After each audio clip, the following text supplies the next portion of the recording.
Well, I chose the 21st of June being the longest day because it's Midsummer's Day.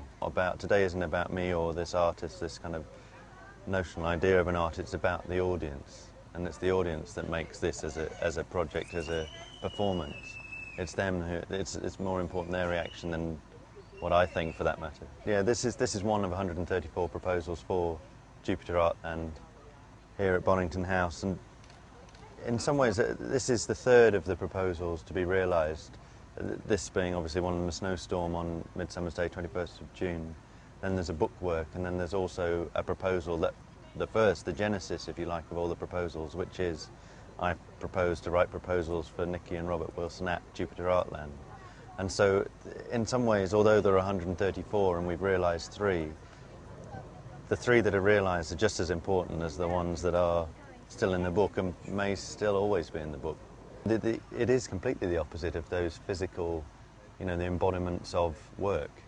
This is the sort of polar opposite in terms of it is made and will go. I mean, in 2 weeks from now, a week from now, you're not going to know this was here. And that's the beauty of it. The ephemeral nature is that, you have this sort of very gentle environment that people are able to walk through and enjoy and be part of, but then it becomes a memory. It becomes for them, which for me is almost how the proposals work, because you're addressing those one-to-one, whether it's in the book or on the wall and at the artist studio here at Jupiter. And so the idea that you've got this space that exists that's actually just entirely in people's minds. So just because those 3 have been realised, those 3 proposals and this being one of them, it allows people to think, well, hold on, he's made it snow on Midsummer's Day, the longest day, supposedly a warm day, with blue sky. And if he's done that, what else is he going to do? How does that feed into people's imagination? It was just, it's completely magical, completely changes an area. Yeah. Once before, this time last year in New York on West 29th Street, we installed snow machines on the top of the buildings along West 29th Street. And the great thing about that is 7 o'clock, when all the vans and the trucks were loaded with post to go off into other parts of the United States, they started streaming down West 29th Street.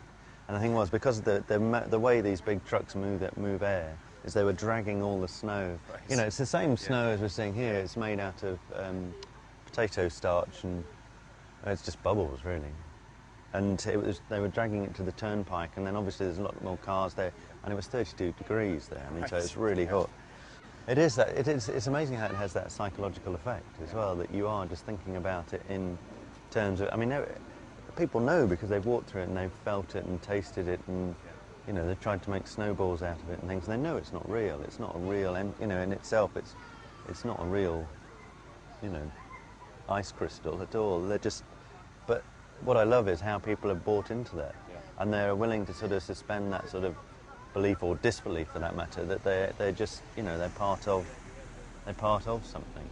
This point to make this installation is because it's the point of entry to the park, and also the nature of this road means that as you approach the park gates and you come through the gates, you can't see, because there are twists and turns in this road, you can't actually see the end of the road. And it was important. If you look around here, it looks as if the snow could just go on.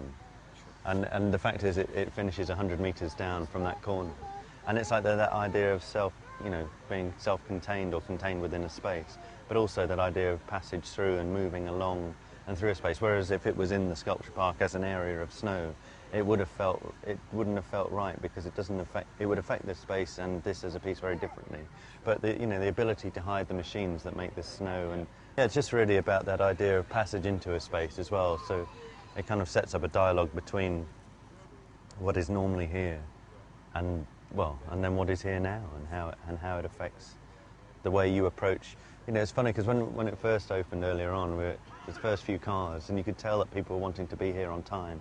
And so they were accelerating down the drive, and then suddenly you could hear the brakes go on, and just kind of this, and then a lot of smiles, and just then people were driving through here, and they seem to drive through here really slowly, which is great. I didn't think, I thought about it a bit, but I didn't know or really think what this reaction would be, quite. And so, and just seeing that enjoyment is great, because it's something that you can't quantify or for that matter, project or expect. So it's been great.